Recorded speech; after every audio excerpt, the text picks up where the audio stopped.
What's up, superstars? It's Coach Keren here with a new video that you're going to love. It's called Time Management for Overwhelmed Superstars. So, since I coach superstars, overachievers, people who don't have a problem with focus and discipline and are really up there getting everything that they want, don't mind the cat, I know that even superstars can get bogged down and overwhelmed. Even superstars can fall prey to that feeling that there's so much to do, so little time.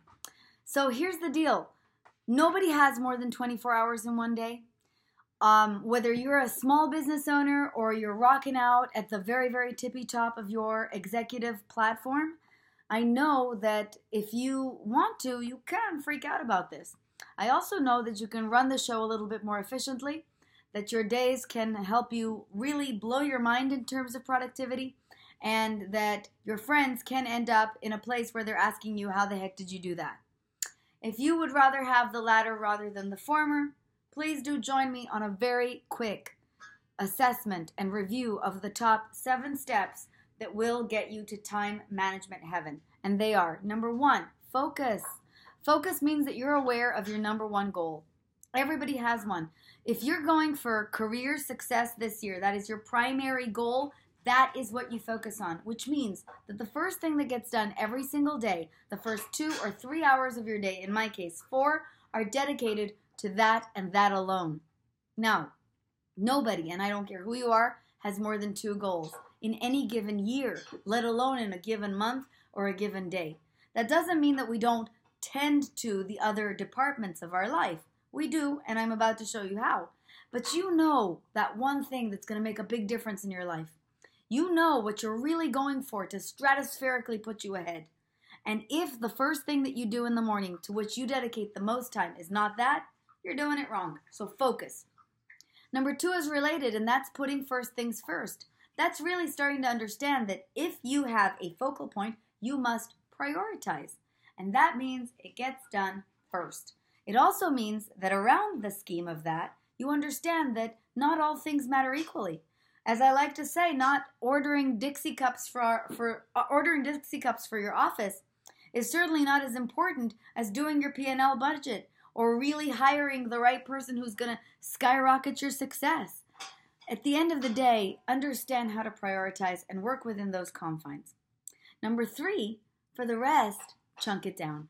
It means that in so many days of our lives, we have too many things going on at the same time.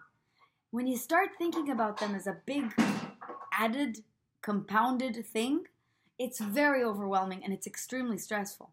So instead, I recommend with all my heart that you chunk it down, meaning one thing at a time. I, for example, have other things to do other than my business. Not only spend time with my loved one, but also the gym, the other marketing projects that I have going on, and my personal hobbies and passions.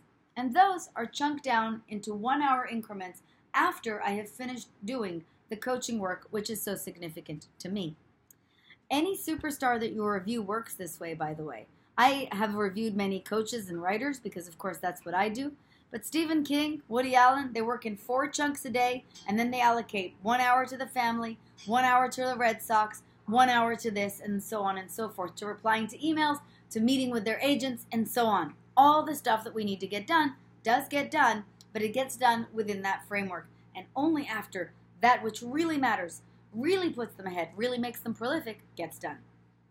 I know that you also believe that your time management is already amazing and that you're not wasting time and that you can't afford to do stuff that's really important in just 4 hours.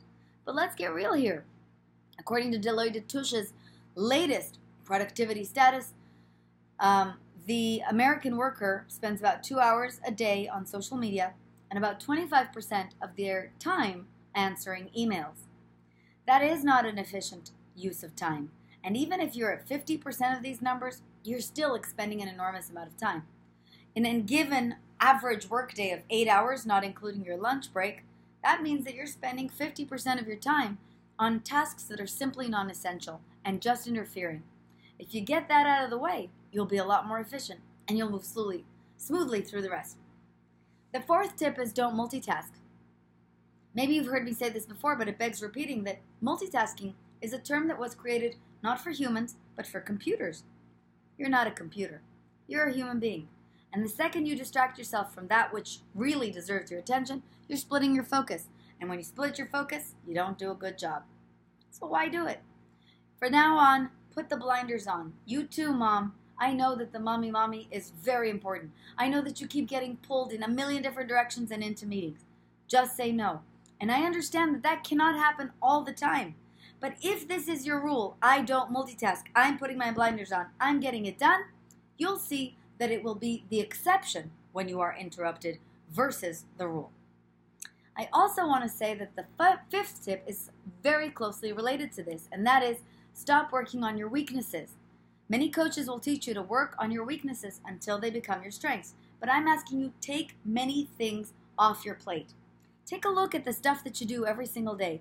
Take a look at your to-do list. What's non-essential? What's not essential for you to do? What can you automate and what can you delegate? What can you hire for? Cleaning lady, babysitter, nanny, additional talent, assistant, social media person, publicist. I get that these things cost money, and maybe this is not exactly the right time, but make this what you are working towards.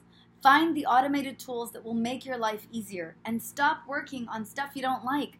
For example, if P&L, accounting, is not your thing, find professionals who can do it for you on a freelance basis and in a way that allows you to still have a grip but not be in the nitty-gritty, because at the end of the day, when we do stuff that we don't like to do, not only does it pile on and add to our nonsense that we have to deal with every day, it just makes it a life that doesn't feel good to us.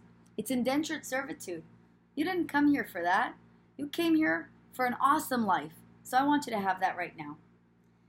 Number 6, save time wherever you can, and this is plan ahead of time. I get that that's a little rigid and a bit regimented, but you know, the fact that I am always packed, as you can see, about 1 week before all of my travels means that I never miss a beat. I don't forget my cables, the stuff that I need for all of my talks. It means that I have much more time to enjoy. It means that I'm never stressed out the night before, and that helps me a lot. I also do small things like pay for my trips and my hotels in advance so I don't have to face a bill at the end of it, and I just smooth through all of my travel experiences and have a good time. This is a little tip, but planning will in fact set you free. And planning on the most basic level is taking 15 minutes on the night before your day to lay out your clothes for the next day and to write a to-do list.